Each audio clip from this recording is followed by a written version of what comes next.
우리가 읽은 본문은요, 21장은요, 이제 다윗이 사울왕과 결국은 헤어지게 됩니다. 사울왕과 헤어지게 돼서 이제 부하리 도망가는 그와 같은 그 시절을 우리가 이 21장을 통해서 여러분 보게 됩니다. 사실 다윗은요, 어린 시절부터 어린 나이에 성공한 사람이에요. 어린 나이에 성공했죠. 아시는 것처럼 이스라엘과 블레셋이 전쟁이 붙게 됐는데, 블레셋의 거인 골리앗이 키는 얼마나 큰지 모르고 아주 그냥 덩치가 크고 힘이 굉장히 센 골리앗이 블레셋 앞에 갖고 딱 진을 치고 이스라엘을 협박하고 공갈하는데 아무도 대항하거나 나서지를 못합니다. 그때에 여러분 어린 다윗이 여러분 그 골리앗과 맞서 싸워서 물맷돌로 조약돌로다가 골리앗을 여러분 넘어뜨립니다. 그래서 결국은 이스라엘이 전쟁에서 여러분 대승을 거두게 되지요. 어떻게 보면 위기에서 나라를 구한 사람이기도 합니다. 수차례의 블레셋과의 전쟁이 이루어지게 됩니다. 사울왕이 다윗을 여러분 장군으로 삼습니다. 그래서 블레셋과의 전투에서 계속해서 승리를 이끌 수 있는 주역이 됩니다. 그러다 보니까 다윗이 백성들에게 칭찬을 받고 많은 처녀들에게 인기남이 됐습니다. 그래서 어린 나이에 여러분 승리하고 성공한 사람이 바로 다윗입니다. 그래서 사울왕이 자기의 최측근으로 삼고, 그리고 군대 장군으로 삼고, 그 다음에 사울왕이 자기 딸을 갖다가 다윗을 남편감으로 점 찍어줍니다. 그런 어린 나이에 성공한 케이스가 바로 다윗입니다. 그러나 그런 다윗이 졸지에 도망자 신세가 되어버리고 맙니다. 그래서 광야에서 10년간 헤매고 불안한 삶을 사는 것이 여러분 다윗입니다. 그러니까 도망자 신세가 돼서 한마디로 미래가 불투명하고 고난의 세월이 다윗에게 여러분 이루어지게 되죠. 왜 하나님은 다윗을 광야 도망자가 되게 하셨을까라고 하는 거예요. 왜 하나님은 다윗을 광야 도망자가 되게 하셨을까? 여러분 지금 생각해 보니 훈련 기간이었다라고 하는 것을 우리가 생각을 해볼 수가 있습니다. 그래서 다윗이 광야 10년 동안 아무것도 못하고 도망다니는 그런 신세가 됩니다. 누구나 도와주지 못하고 도움을 받지 못하는 그런 신세가 돼서 10년 동안 광야를 허비했는데, 지나고 난 이후에 보니까 허비가 아니었다라고 하는 거예요. 도망 10년이라고 하는 세월이 여러분 무가치한 세월이 아니었고, 오히려 10년 세월 동안 도망자 생활 동안에 다윗은 굉장히 성숙한 사람이 되었다라고 하는 것입니다. 다윗에게 광야는 어떤 곳일까? 광야는 고난이요 연단의 장소라고 우리가 알고 있어요. 그래서 광야라고 하는 것은 훈련받는 데고요, 광야는 고난받는 데고요, 광야는 연단받는 데가 광야입니다. 그런데 하나님이 광야를 다윗을 광야로 몰아넣으십니다. 그래서 10년이라고 하는 생활을 다윗이 쫓겨다니는 생활을 했다라고 하는 것입니다. 과연 다윗에게 광야는 어떤 곳일까? 또 여러분에게 광야는 어떤 곳일까요? 우리가 몇 가지로 생각을 해봅니다. 첫째로 광야는요, 내 의지가 꺾여지는 곳이 광야입니다. 내 자존심이 깨지는 데가 광야고요. 그리고 내가 할 수 있다라고 교만했던 마음이 꺾여지는 데가 사실 광야라고 하는 겁니다. 고난은 자기 의지를 꺾는 훈련의 장소였습니다. 21장에서 다윗의 비참한 모습을 우리가 여러 번 볼 수가 있습니다. 다윗에게 골리앗을 이긴 용사의 모습이 21장에서는 못 봅니다. 블레셋과의 전투에서 연전연승한 용맹스러운 장군의 모습을 21장 다윗의 모습에서 보이지를 않아요. 지금 다윗의 모습에는요, 살귀한 비굴한 모습만 보여지고 있다라고 하는 겁니다. 여러분 그의 비굴한 행동을 우리 한번 발견할 수가 있는데, 다윗은 요나단과 20장에서 헤어집니다. 그래서 너희 아버지 때문에 내가 도무지 불안해서 못 견디겠으니까 난 도망간다. 그러게 요나단도 알아. 내가 알아. 그러게 잘 가. 어쨌든 성공하길 바래. 하고 다윗과 요나단이 여러분 헤어집니다. 그런 후에 다윗이 여러분 노브로 갑니다. 노비라고 하는 땅으로 갔는데 노분 실로에서 옮겨진 성소가 있는 데가 여러분 노시입니다. 다윗이 하나님께 제사 드리기 위해서 하나님의 도움을 구하기 위해서 노비라고 하는 성소가 있는 곳에 간 것이 아니라 단순히 먹을 것을 얻기 위해서 갔다라고 하는 것을 21장에서 우리가 발견할 수가 있습니다. 여러분 먹을 것을 요구하는 것이 잘못된 것은 아닌데 문제는 그가 제사장 아히멜렉에게 한 말들을 가만히 돌이켜보면은 신앙이 깊은 용맹스러운 용감한 다윗의 모습을 우리가 볼 수가 없다라고 하는 겁니다. 연약한 다윗의 모습, 인간의 모습을 오늘 우리가 발견할 수가 있잖아요. 2절을 보시면요, 다윗이 제사장 아히멜렉에게 이르니 왕인에게 이를 명하고 이르시기를 내가 너를 보내는 바와 내가 명하는 바 이래 아무 것이라도 사람에게 알게 하지 말라 하시기로 내가 나의 소년들을 여차여차한 것으로 약정하였나이다 그랬어요. 여러분 제사장이 다윗에게 갑자기 다윗이 이렇게 오니까 제사장이 깜짝 놀라서 어떻게 혼자 오셨습니까? 라고 물어보는 거예요. 그랬더니 다윗이 한 얘기가 그래요. 사실은 왕의 비밀 명령을 받았고 그래서 내가 여차여차해서 이렇게 여기까지 왔습니다라고 하는 거예요. 근데 여러분 다윗의 말이 참입니까? 다윗은 지금 제사장 앞에 거짓말하고 있는 거예요. 여러분 8절을 보면은요, 다윗이 아히멜렉에게 이르되 여기 당신의 수중에 창이라 칼이 없나이까? 왕의 일이 급함으로 내가 내 칼과 병기를 가지지 못하였나이다 그랬어요. 다윗이 제사장에게 제사장님 혹시 여기에 무기가 있습니까? 라고 물어봅니다. 그런데 자기가 무기가 없는 것이 왕의 비밀 명령을 급히 향하다 보니까 내가 무기도 챙기지 못하고 나왔나이다 라고 또 거짓말을 하는 것을 우리가 여러분 봅니다. 여러분 거짓말을 반복하고 있는 다윗의 모습을 우리가 발견할 수가 있습니다. 여러분 이 다윗의 거짓말 때문에 무슨 일이 일어났는지 여러분 아십니까? 22장에 가보면은요 참극이 일어납니다. 아시는 것처럼 거짓말 때문에 여러분 아히멜렉 제사장 85명이 사울에 의해서 차명당하여 죽습니다. 그리고 노베 남녀와 아이들과 소와 나귀와 양까지 싸그리 죽임을 당합니다. 그러니까 여러분 노베에 있는 제사장이 다윗을 도와줬다라고 하는 것이 사울왕에게 들려집니다. 간첩에 의해서 들려지게 되니까 그러니까 사울왕이 화가 나가지고요 괘씸하다고 해가지고요 노베에 있는 제사장 85명을 죽여버립니다. 그리고 그에 속해 있는 남녀와 아이들과 심지어는 그에 속해 있는 짐승들까지도 싸그리 여러분 죽입니다. 22장에 보면 참극이 일어납니다. 여러분 거짓말해서라도 죽음의 위기를 넘기려고 하고 있는 다윗의 모습을 우리가 여기서 봅니다. 다윗의 연약한 인간의 모습을 우리가 봅니다. 용맹의 장군이었습니다. 여러분 신실한 믿음의 사람입니다. 만군의 여호와 하나님의 이름으로 내가 너에게 나간다 하고 했던 그 다윗입니다. 그의 매우 연약한 인간의 모습을 우리가 21장에서 여러분 봅니다. 12절과 13절에 보면요 다윗이 이 말을 그 마음에 두고 가드왕 아기스를 심히 두려워하여 그들의 앞에서 그 행동을 변하여 미친 채하고 대문짝에 그적거리며 침을 수염이 흘리매 그랬습니다. 여러분 다윗이 노브를 떠나 블레셋 도시 가드로 숨어듭니다. 여러분 사울왕의 이야기를 듣고요 그래서 무서움을 느낀 다윗이 피하여 돌아간 데가 적진으로 숨어듭니다. 이스라엘과 원수가 돼가지고 그래서 이스라엘을 괴롭히고 또 괴롭혔던 그 블레셋 땅으로 숨어 들어가는 다윗의 모습을 우리가 여러분 발견할 수가 있습니다. 전에 여러분 이 가드왕 그리고 골리앗을 죽였던 그곳입니다. 이스라엘과 원수 관계였었던 그 나라로 살기 위해서 피해 들어가는 다윗의 여러분 그 모습을 봅니다. 그런데 여러분 문제가 생겼습니다. 다윗은 이스라엘 사람에게도 유명하지만 블레셋 사람에게도 굉장히 유명한 사람입니다. 그래서 다윗이 딱 들어가니까 블레셋 군인들이 단번에 알아봐요. 그래서 가드왕에 그랬어요. 왕이요 저 사람 다윗입니다.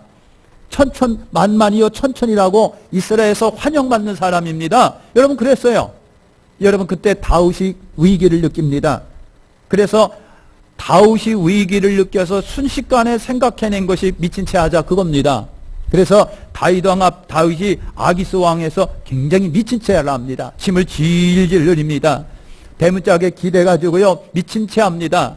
여러분 그렇게 순식간에 다윗이요 미친놈으로 변해버린 거예요. 아기스 왕이 보니까 정말로 미친놈이거든요. 미친놈이에요. 그래서 아기스 왕이 그랬어요. 야, 저 사람이 진짜 다윗이냐? 골리앗을 넘어뜨렸던 그 용맹스러운 장군이냐? 여러분 그렇게 물어볼 정도로 의심이 갈 정도로 다윗이 미친 채를 여러 번 한 겁니다. 아기스 왕은요 왕이 되어 미친놈과 상대하는 것이 왕의 체면이 안 되는 것을 알고 있어요. 왕은 미친놈하고 상대를 안 합니다. 그러니까 야 내가 상대할 사람이 없어서 미친놈하고 상대하겠냐? 내보내 해가지고요 그때서 다윗이 쫓겨나갑니다. 여러분 그래서 살았습니다. 여러분 살았지만 미안하지만 좀 창피스럽게 살았습니다. 미안하지만 부끄러운 모습으로 살았습니다. 우리는요 다윗에게서 죽음을 피하기 위하여 몸부림치는 연약한 인간 다윗의 모습을 우리가 이 모습에서 봐요. 그동안 우리는요 다윗의 영웅적인 모습만 봤어요. 다윗에게서 그렇게 하나님을 여호와를 공경하고 경외하는 신실한 믿음의 아들 신앙인의 모습을 우리가 봤어요. 여러분 죽음도 불사하고 블레셋과 싸움에서 계속해서 전투를 승리를 이끈 용맹스러운 장군의 모습만 우리가 다윗에게서 봤어요. 그래서 백성들에게 날마다 칭찬만 들은 다윗입니다. 여러분 그런 다윗입니다. 그런데 21장에서 볼 적에는 다윗에게 그런 것을 전혀 볼 수가 없어요. 여러분 그래서 그럴까? 다윗은요 자기에 대한 환상이 있었을 거라고 생각을 해요. 젊은 나이에 어린 나이에 여러분 승승장구한 잘 나가는 여러분 인기남이 됐어요. 더군다나 왕의 딸을 결혼 상대자로 삼고 있습니다. 여러분 그래서 나라를 구한 사람이 됩니다. 그러니까 다윗 왕 속에 어떤 환상이 들었을지도 모르겠어요. 그래서 나는 무엇이든지 다 할 수 있다라고 하는 착각이 다윗 속에 있었는지도 모르겠어요. 나는 승승장구 잘 나가는 매력남이라고 생각하고 있었을지는 모르겠어요. 바로 그때에 그런 때에 하나님은 다윗을 광야로 몰아내셨다라고 하는 거예요. 하나님은 다윗을 광야로 몰아내신 겁니다. 여러분 아니 고난 속으로 하나님은 다윗을 고난 속으로 몰아넣으셨다라고 볼 수가 있어요. 여러분 다윗은 광야 고난 속에서 철저하게 자신의 약점을 보게 된 겁니다. 적진 속에 살기 위해서 들어가고 거짓말할 수밖에 없고 미친 채 할 수밖에 없는 그 모습이에요. 여러분 다윗은요 도망다니면서 수많은 사람의 피를 흘린 사람이기도 합니다. 그러니까 자신은 매우 보잘것없는 자라고 하는 사실을 광야 고난 속에서 발견했을 거예요. 이러한 광야 훈련이 다윗을 뭘 만들었느냐 하면 위대한 사람으로 결국은 만들었다고 하는 겁니다. 간혹 하나님은요 우리의 잘난 척하는 교만의 의지를 꺾기 위해서 때로는 광야로 우리를 몰아넣으실 때도 있다라고 하는 거예요. 다시 말하면 고난을 하나님이 우리에게 허락하신다고 하는 겁니다. 그런 과정을 통해서 여러분 우리의 나의 의지가 꺾여지게 되고 그래서 상대적으로 하나님만 바라보게 되는 하나님을 의지하게 되는 그 의지로 바꿔지게 할 수 있는 것이 하나님이시라고 하는 거예요. 그래서 하나님은 우리를 때로는 여러분 광야로 넣으실 때가 있어요. 그래서 광야는요 뭐가 되느냐 우리의 학교가 됩니다. 나를 훈련시키는 학교가 돼요. 하나님은 고난의 훈련을 통해서 낮아진 사람을 하나님이 쓰시고요 낮아진 그 사람에게 하나님은 당신의 뜻을 보여주시고 낮아진 그 사람에게 의지하는 하나님만 의지하는 그 사람에게 하나님은요 당신의 좋은 것을 주신다고 하는 겁니다. 하나님의 훈련의 목적이 바로 여러분 이런 거예요. 광야는 하나님이 우리를 훈련하는 학교다라고 하는 거예요. 학교예요. 두 번째, 여러분 광야는요 하나님만 바라보게 하는 데가 광야입니다. 하나님만 바라봐요. 여러분 아시는 것처럼 바울도 다메섹 도상에서 우리 예수님을 만나고 아라비아 광야에서 3년의 훈련 기간이 있었던 거 여러분 아십니까? 우리 예수님도 광야의 금식의 훈련 기간이 있었던 거 아십니까? 사랑하는 성도 여러분, 광야를 통해서 다윗은 자신이 아주 매우 보잘것없는 사실이라고 하는 것을 알게 됩니다. 그 옛날 사랑하는 성도 여러분, 모세가 여러분 애굽의 그 궁리에 들어갑니다. 공주의 아들로 들어가서 애굽에서 40세까지 최고의 문화 속에서 최고의 교육을 받았습니다. 그런 모세가 여러분 자기 민족을 돌아볼 생각을 했다라고 하는 겁니다. 근데 실패합니다. 하나님은 그래서 다윗을 모세를요 어디로 보냅니까? 훈련 학교로 보냈는데 거기가 미디안 광야입니다. 사랑하는 성도 여러분, 그렇습니다. 그러면서 광야를 통해 다윗은요 자신의 보잘것없는 사실이라고 한 보잘것없는 자라고 하는 것을 깨닫게 됩니다.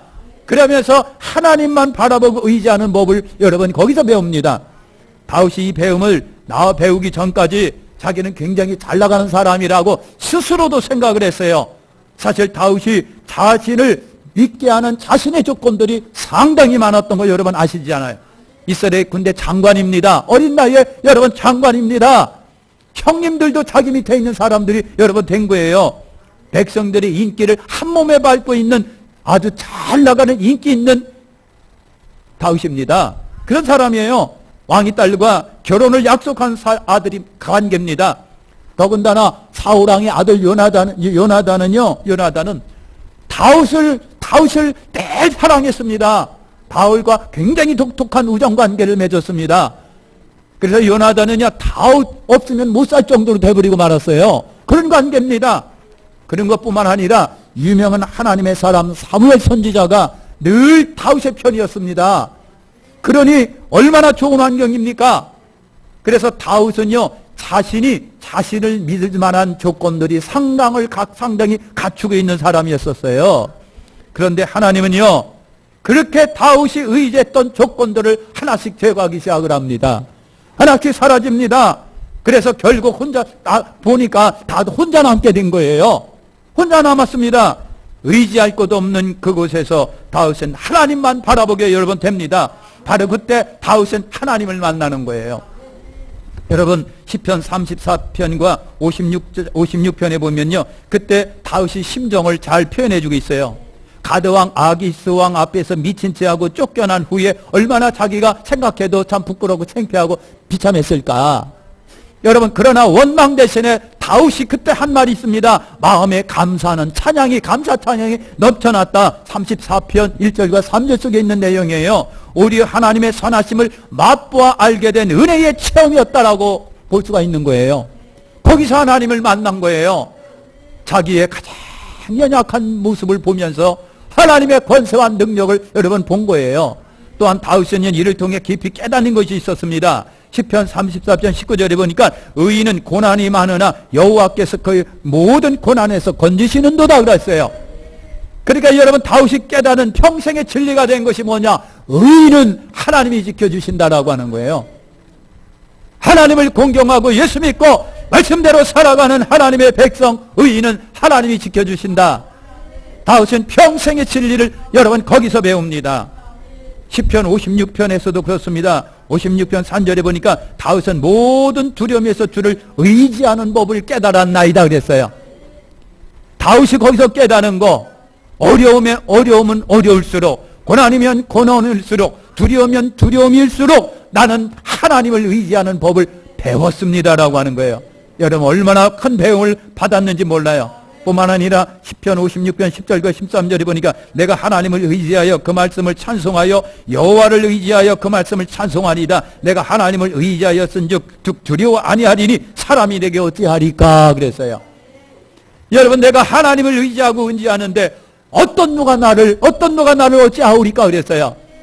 여러분 그럴수록 하나님께 의지했더니 하나님이 나를 도와주신다는, 여러분 하나님은 여호와는 나의 반석이요 나의 산성이요 나의 의지시라고 하는 것을 여러분 거기서 배운 거예요. 할렐루야. 그렇습니다. 다윗은 광야에서 자기가 의지하고 믿던 것들을 다 여러분 내려놓고 빈손이 된 상태에서 하나님을 의지하는 법을 배운 거예요.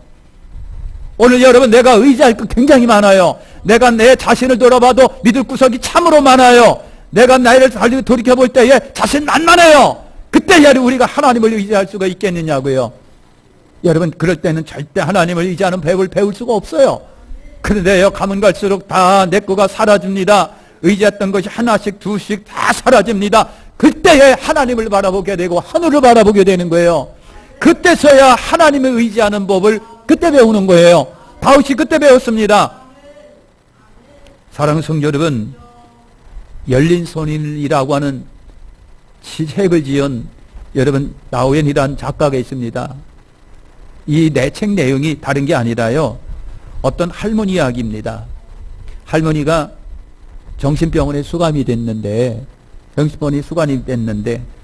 할머니가 참 여러분 간호사들이 어떻게 대화할 수 없는 그런 아주 곤란한, 아주 문제 많은 여러분 할머니였어요. 근데 이 할머니는 항상 주먹을 꼭 쥐고 있는 겁니다. 그래서 간호사들이 필라고 해도 얼마나 힘이 센지 주먹이 피지지를 않는 거예요. 그래서 사람들이 달라붙어서 겨우 할머니 손을 여러 번 폈습니다. 폈더니 그 안에 동전 하나가 있는 거예요. 마치 여러분 100원짜리 하나 있는 것처럼 동전 하나가 있습니다. 그러니까 할머니는요, 마치 그 동전이 자기 자신인 것처럼, 자기 존재 자체인 것처럼 부둥켜 쥐고서 놓지를 않았는 거예요.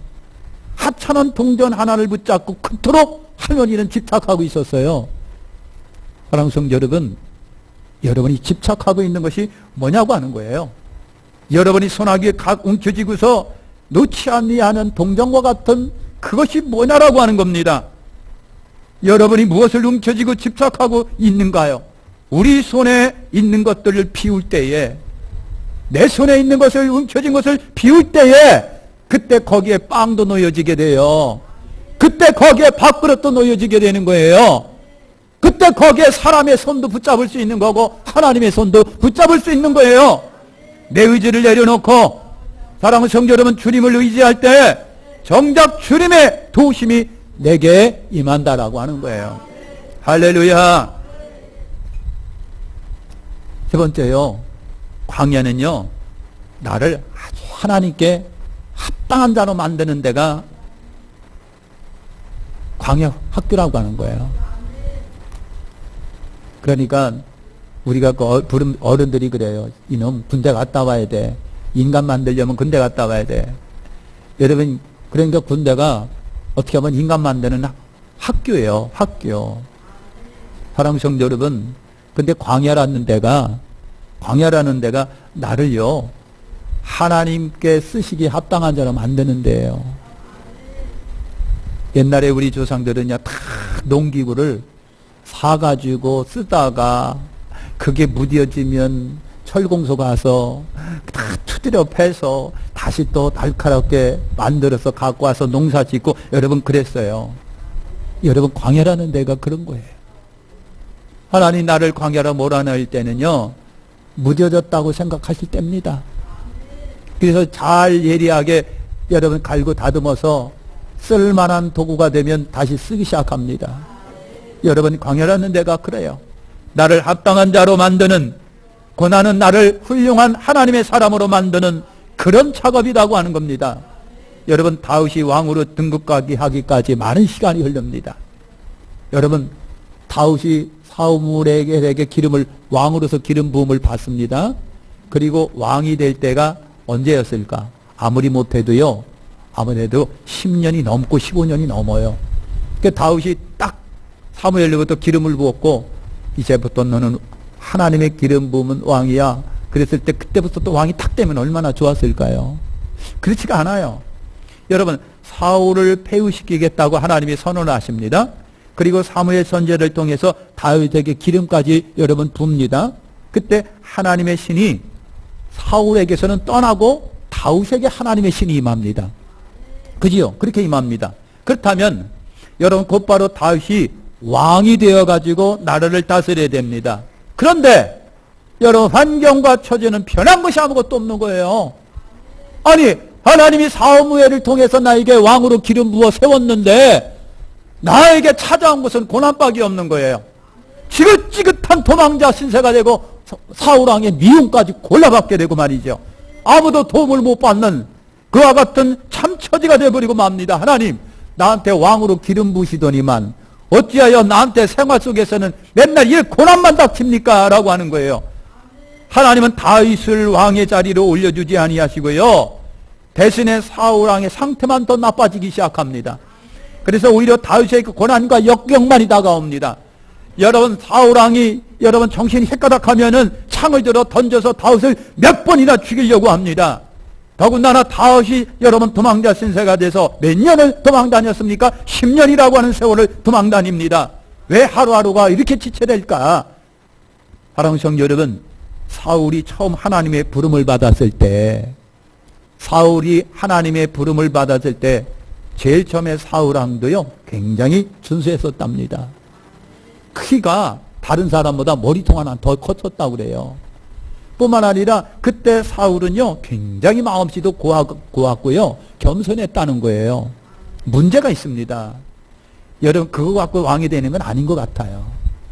지도자가 되는 것은 아닌 것 같은데 안타깝게도 뭐가 부족했느냐면 왕으로서의 자질은 부족했다라고 하는 거예요. 왕으로서의 자질은 부족했다. 저 중요한 것은 여러분 뭘까요?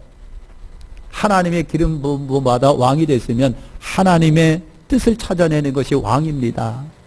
하나님의 뜻을 찾아내서 그 뜻을 실현하고 실천하는 것이 왕이 되어져야 됩니다. 여러분 근데 그걸 못한 거예요. 그걸 못했습니다. 이스라엘 나라는요 우리가 흔히 신정국가라고 합니다. 그러니까 하나님이 다스리는 나라예요. 하나님이 세우신 하나님이 다스리는 나라예요. 그러면 거기에 이스라엘 왕이 됐다고 한다면 왕은요 하나님의 뜻을 찾아보는 거, 하나님의 뜻을 먼저 찾아보는 것이 다윗 왕의 임무였을 거예요. 전쟁을 나가더라도 하나님 어떡할까요? 사람을 세우더라도 하나님 어떡하면 좋겠습니까? 여러분 그렇게 물어봤어야 되는 건데 미안하지만 사울에게는 그게 부족했다라고 하는 거예요. 굉장히 부족해서 하나님 관계가 바르지 아니하고서 하나님께 쓰임받을 수가 여러분 없는 거예요. 그런 면에서 사울하고는 준비되지 못한 왕이었다는 거예요. 오죽하면 하나님이 사울을 왕으로 세울 적에 이스라엘 백성들이 사무엘을 찾아가서 우리 왕 주세요, 왕 세워달라고, 다른 나라로 왕이 있는데 왜 우리는 왕이 없느냐고. 그래서 하나님이 그러면 왕 세워줘야지. 그래서 세운 사람이 사울이에요. 준비되지 못한 백성들에게 사울을 하나님이 세워준 거예요. 그래서 여러분 하나님은요 다 사울과는 다르게 기르고 싶으신 것 같아요. 왕은 사울 같으면 안 되니까, 그러니까 내 사람으로 만들려면 다윗을 훈련할 필요가 있겠다. 그래서 다윗을 광야 학교에 훈련시키기 위해서 많은 시간을 하나님이 할애하신 것 같아요. 그것이 몇 년입니까? 아니면 또 10년은 넘어선 거예요. 여러분 성경에 예들이 여러분 있잖아요. 모세를 보세요. 모세는요 40에 이제 내 민족을 돌아볼 생각을 했다 그랬어요. 그때 어떡합니까? 실패합니다. 그렇잖아요. 사람 죽이고 실패합니다. 그리고 실패한 것뿐만 아니라 자기 동족인 이스라엘 민족에게도 신임을 못 받는 처지가 됩니다. 그래서 도망갑니다. 40년의 흐른 뒤에 80이라고 하는 할아버지가 됐습니다. 미디안 광야에서 목동이 됩니다. 여러분 40년간 바로의 왕궁에 살아고 애굽의 학문을 배웠습니다. 실패한 후에 광야 40년간 목동 세월을 지납니다. 여러분 40년 세월이 흐른 80이 됐을 때에 여러분 성경은 표현하기를 세상에서 모세처럼 온유한 사람이 없었다는 거예요. 좋은 말입니다. 굉장히 좋은 말입니다. 여러분 저도 그렇고 여러분들도 싸가지 없는 마음이 아니라 온유한 마음이 됐으면 좋겠어요. 근데 다윗이 온유한 마음이 됐다는 얘기는 조금 더 부정적으로 이해하면 너무 무기력한 사람이 됐다는 얘기예요. 이래도 흥부리고 저래도 흥부리고 아무런 의욕이 없는 사람이에요. 그냥 양이나 염소하고 놀고 있는 할아버지예요. 여러분 그런 사람이 된 겁니다. 민수기 12장 3절에 모세는 온유함이 지면에 모든 사람은 승했다. 40년 동안 목이 굳은 백성들의 불평과 온명을 다 받아들일 수 있는 사람이 되려면 그 정도는 됐어야 됐다는 얘기예요. 혈기가 푹 일어나고 말이죠. 성결이 고약하면 백성이 뭐라 그러면 야 너 나와. 그러고 잡아 죽였을 거 아닙니까? 하나님은 온유한 지면의 모든 사람 다 승한 사람이 돼버리고 말았어요. 다윗을 여러분 그 모세를 그렇게 만들어 버렸어요. 그런 80의 할아버지를 하나님이 쓰시기 시작합니다. 모세의 능력은 딱 빠지고 하나님이 주신 능력이 모세 속에 들어갑니다. 여러분 요셉이라고 하는 인물을 보시죠. 여러분 꿈 많은 어린 시절 요셉, 여러분 꿈 많은 어린 시절 요셉은요 기구만장했어요. 기구만장해서 아버지 사랑도 받았지만 편애도 받았지만 내가 꿈을 꿨는데 형님들은 별거예요. 아버지 내가 꿈을 꿨는데 아버지도 별거예요. 이거예요.